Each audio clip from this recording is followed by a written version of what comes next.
Zimzaga enpresa 60 langileko enpresa bada, ingenieritza enpresa bat, eta azkeneko hamarkadan IPC eta erosalmena galtzen egon den enpresa bat da. Ikusita azkeneko 2 urteetan IPC zein izan den, KPI zein izan den, 6,5 2021 batean eta 5,7 2022an, langileak elkar batu ziren eta ikusita etengabe galtzen ari zirela erosalmena eta enpresa ez zela soldatak igotzen ari, hori lehenengo faktorea zen. Bigarren faktorea zen enpresak irabaziak zituela, etekinak izaten ari dela. Orduan, bi ezaugarri horiek bat hartuz, langileek erabaki zuten negoziatzea IPC-aren igoera erosalmena mantentze aldera.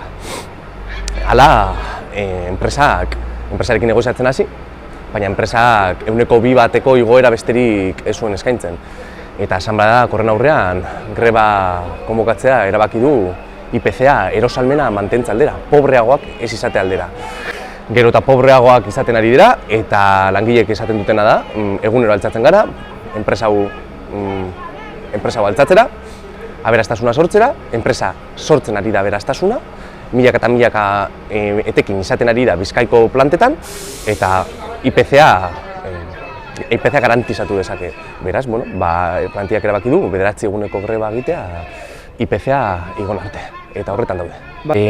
Basauriko plantilla da grebara ateratzen ari dena, 2 lanzentru ditu, bat Basaurin eta beste Leioan. Basauriko lanzentroan egoera prekarioena hemen dago. Basauriko lanzentroan soldata batzuk 16.000–17.000 euro gordinera ez dira heltzen, eta beraz, hemen da prekarioen dagoen jendea. Orokorrean Basaurin egoten ari gara, gaur 4. greba eguna da, baina Leioara ere joan izan gara, eta alternatzen ditugu kontzentrazioak, batzutan Basaurin, beste batzutan Leioan, gehien komeni zaiguna eta nagusiak dauden tokean bertan egoten saiatzen gara. Zarata eta ikusgarritasuna lortze aldera. Azkenean greban helburua ez da greba egitea, baizik eta enpresa fortzatzea, IPC-a igotzera eta beraien lan baldintzak hobetzera. Azkenean hori da helburua, lan baldintzak hobetzea.